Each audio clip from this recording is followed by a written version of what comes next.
let's talk about the Consumer Financial Protection Bureau. I want to play this clip. And this is the first I heard of like them coming after the Consumer Financial Protection Bureau.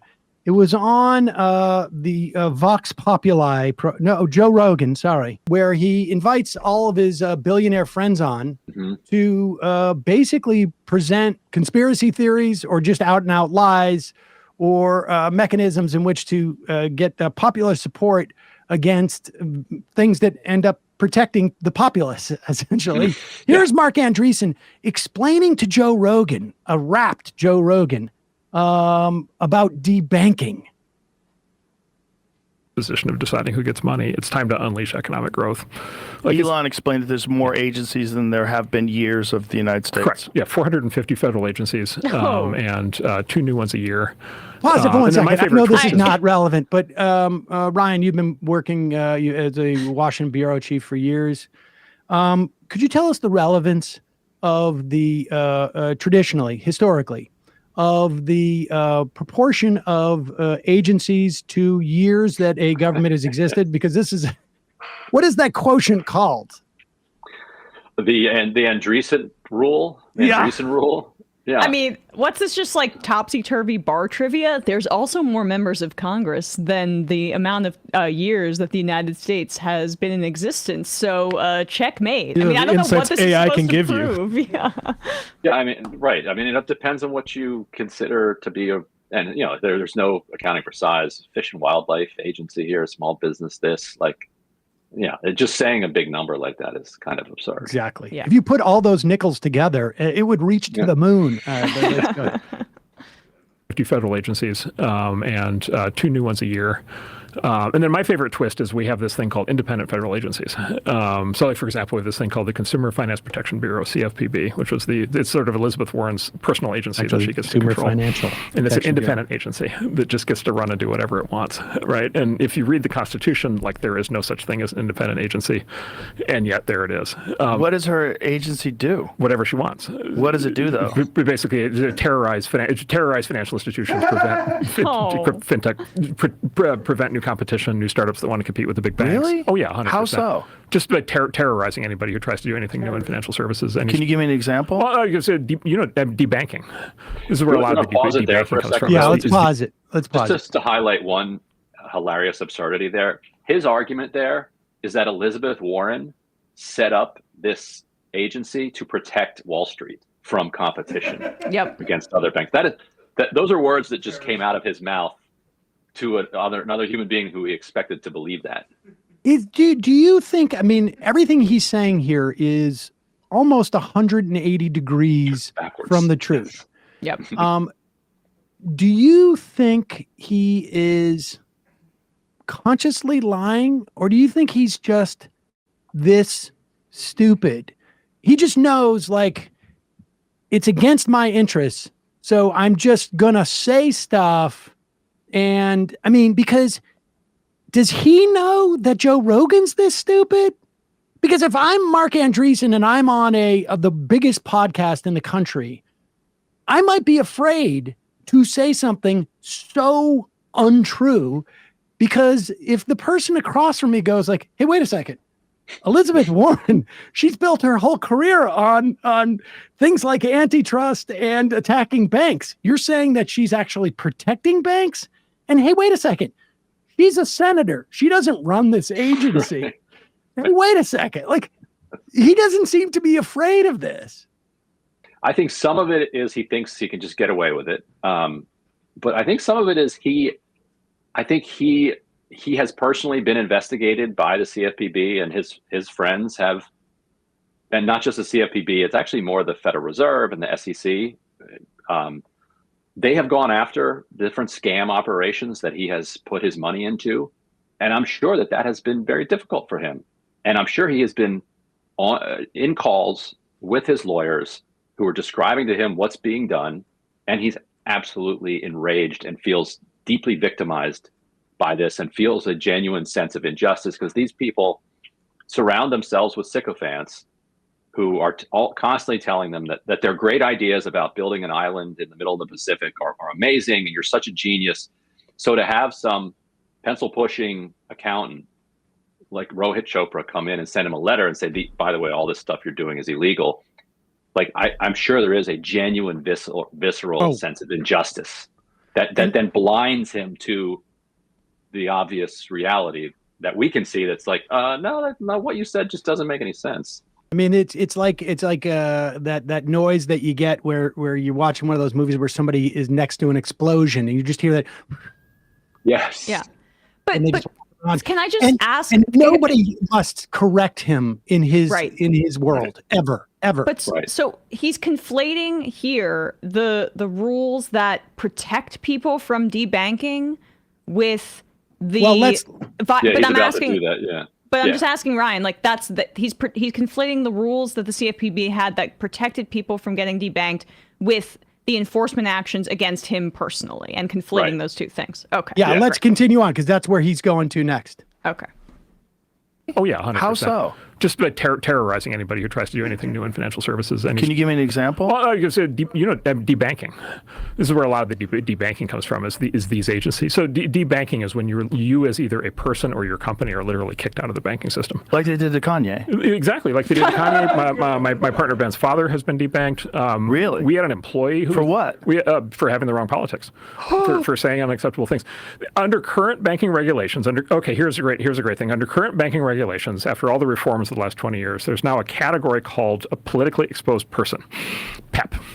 And if you are a PEP, you are required by financial regulators to kick them off of your to kick them out of your bank. You're not allowed to have what if you're politically on the left? Well, that's fine. No, because they're not politically exposed. So no one on the left gets debanked? I have not heard of a single instance of anybody on the left getting debanked. Can you tell me what the person that you know did, what they said that got them debanked? Oh, well, I mean, David Horowitz is a right-wing, he's pro-Trump. I mean, he's said all kinds of things. He's been very anti-Islamic. We don't need to hear, I think, any more of the story. So, okay. Let's do the PEP real quick for people who are curious about that. So a politically exposed person, you can just Google this and find it out. That means if you are a mayor, a member of Congress, a banking regulator, like let's say you're Rohit Chopra, for instance, at the CFPB, and you are susceptible to bribery, like not susceptible, but like you're the kind of person that might be bribed, then there's a higher level of scrutiny that a bank has to do to make sure that these people aren't doing money laundering or like washing bribes through their bank accounts. That's what a PEP is. It has zero to do with anybody's politics at all. Like is it called a political? What did he call it? A PEP, politically exposed person. It's an actual. Okay, concept. So politically exposed in the sense that you could be, like, I guess, subject to bribery or something like that, and you have a vested stake in. It makes you just more, I guess, vulnerable. You're a higher to risk. financial exploitation. Same as if you live in Sinaloa and are conducting all of your transactions in crypto. As a bank, you have to have heightened scrutiny of that customer because we have know your customer laws, and that's where he gets caught. His companies like to work with those people. They create workarounds for those people, and they don't like that the CFPB or the SEC or the Fed are coming in and being like, so you're moving a couple $1 million of crypto from Mexico over to Lebanon and then into this New York account. Like, who is this? They're like, how dare you ask who this is? These are freedom-loving Mexicans or whatever they are. And then they'll shut their account down and they'll be like, I got debanked for saying something about Trump. But because they're also Trump supporters. So they're like, that's why it was. It's like, no, that account got taken down because it was moving crypto for the cartels. Now, there is such a thing as debanking, though, insofar as you can lose your account if, I mean, what's happened, like Laura Loomer, it happened to her. Like the Canadian truckers, I don't know how good an example they are because they're in Canada, but like people have lost, I think. Yeah, people have lost bank accounts because of their political activity. And the CFPB came in and said, you can't do that to Laura Loomer. Like, Laura Loomer has a right to Uber Eats and PayPal and anything else. Because it affects Venmo and PayPal too, right? Like it affects other payments that are not even just your Chase or your Bank of America or whatever, right? But I just want to be clear here. You're saying that the Consumer Financial Protection Bureau did the 180-degree opposite. They had a rule that you specifically cannot debank somebody because of political speech. Right. You have this other regulators that are saying we have politically exposed people so that we money laundering and treasury and whatnot. SEC probably looks into these things to make sure that you're not money laundering, just like you can't take $10,000 out of your bank in cash and not have the bank automatically tell the government, that's how Rush Limbaugh got caught with his Oxy habit. But so the CFPB had a rule that was exactly 180 degrees opposite of what Andreessen and Rogan were talking about. And took heat from the left, because people on the left said to Rohit Chopra, why are you doing this? We should be able to debank these white supremacists, Proud Boys or whatever. And Chopra said, no, that's not what the law is. The law is you can't discriminate for any political reason, even if these are odious political views. So he even took heat for doing the opposite of what they said he's doing. So in fact, as of 48 hours ago, let's say, that law was the law of the land, that you cannot debank somebody for politics. Well, thank goodness that law is there so that Republicans do not feel like if they go on a white supremacy spree or something like that, they'll get go to whatever debanked. Conference you want. Yeah. Right?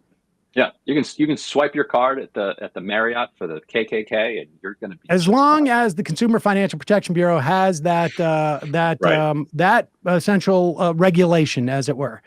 Except yesterday. Mm-hmm. Tell us. So yesterday, the United States Senate goes to the floor with what's called a CRA, which does not require 60 votes because it's a quote unquote privileged resolution. Any rule that is implemented within the last year, roughly, of an administration is subject to being overturned by the next Congress. And the reason this came out in the December of 2024 isn't because Chopra waited until after the election and did this thing that the right would like. He did this right away, but he got pushback from Wall Street. And so he's been fighting with Wall Street for 4 years. And it took him that long in the courts and going back and forth in the regulatory process. And so he finally gets it done. And it applies to any financial app that has more than 50 million transactions. So that's how it ropes in Venmo, PayPal, all of these other ones. And it would rope in Twitter if it does its, what Elon Musk says it's going to do. It would rope in WhatsApp, Mark Zuckerberg's thing, once WhatsApp starts allowing financial exchanges. And so they put a resolution on the floor to repeal this thing. And every single Republican, except for Josh Hawley, voted to repeal it. So they got enough votes. Now it goes over to the House. And we'll see, because Laura Loomer is whipped up into a frenzy now. Because, she is, a lot of these right-wing commentators will do whatever Trump says. That's their ideology. They're pro, tariffs on Tuesday, and then they're against them if he lifts them. Right. Loomer not only is personally debanked, but she's also happy to go after Musk or Trump, even if well, we should also say it's because she got jettisoned from Trump's orbit by Milo Yiannopoulos, who was hired to. I hit it and quit it. What do you want me to tell you? Why doesn't she call up Trump? I don't know if she can get through to Trump anymore. I don't take calls from people with that kind of cosmetic surgery. So there's been an effort to sideline her. But anyway, so she still has influence on the right, and so so now it goes over to the House, and if she can find and the rest of the debanking folks can find 4 or 5 Republicans, they can stop this thing. Because the other thing that PayPal and the others don't like about that rule, it's 2 things. It's you can't debank, and if you're going to be one of these apps that does banking, you have to have a fraud dispute mechanism, because there's so much fraud in these things. And they don't want that either. Amazing. Yes. We don't want there to be a requirement that we have an apparatus to address the fact that people might have been defrauded via our app or because of our app. I mean, like, never mind just like via, but maybe like somebody hijacked somebody's account or whatnot. Think about customer support on Twitter right now. Like for anybody who's like gotten locked out of their account or like had some crypto scam like take their account over, it's like utterly impossible unless you like get somebody to go directly to Elon Musk to get it resolved. And so imagine they're doing financial transactions, right? And you try to like appeal a charge that's on your app. Like forget it. And we should also say, I think the existence of a regulation from a Consumer Financial Protection Bureau on a app or an entity, some type of banking thing, I would imagine within the context of any type of legal cases, sets a precedent as to what that app constitutes, right? Because they want to pretend like we're not a bank. We're not doing any banking, even though they're doing banking stuff. And if they're being regulated by an agency that regulates banks, it becomes a sort of like de facto mechanism of defining them. So they don't even want the precedent that you're allowed to regulate these apps. And the longer time they have to develop without regulation, the harder it becomes to regulate them because they're like, exactly. And that is, that's fascinating. Zuckerberg went on Rogan too and said, I have no idea why this agency would have any interest in us whatsoever. And I interviewed Rohit Chopra, and he was like, maybe Zuckerberg has forgotten, but they tried to launch a currency called Libra. Like there was that whole thing, like 2020, they launched a currency. It's like, what do you mean you don't know why the CFPB or some other financial regulator might have an interest? And WhatsApp is like actively talking about letting you move money between users. Like, what do you like? Ryan, I cannot believe that you are even implying that there have been multiple billionaires going on to Joe Rogan to launder their essentially bucket list of deregulation that's going to allow them to make even more money at the expense of consumers and citizens. I wish Rogan at some point would be like, all of these billionaires really hate the CFPB. Maybe I should look into it. No. No. Because their curiosity, they're his friends. Their curiosity is all about like, that's what he traffics in the UFO stuff or any, the conspiracy theories that he engages in. They're all just very non-threatening. Yesterday they were talking about how Frank Zappa was an Intel asset. Yeah, that's where that's you lose me at that one. But this is when he was a good one.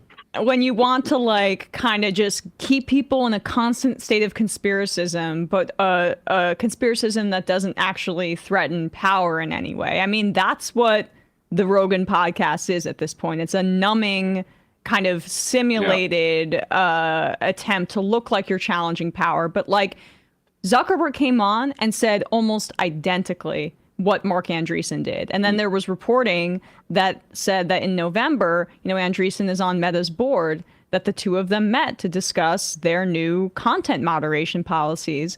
And it seems abundantly clear, I think, that they're both well aware that they're going on Rogan to launder their project, and they have deep messaging coordination on this front. Oh, absolutely. Yeah. And it's working a lot of decent, at least judging from the reaction of our audience over Breaking Points. He does seem to be losing people. Like it's getting like your point is getting through to people that saw him as iconoclastic and like running up against, the establishment, now see him as doing the opposite. Yeah.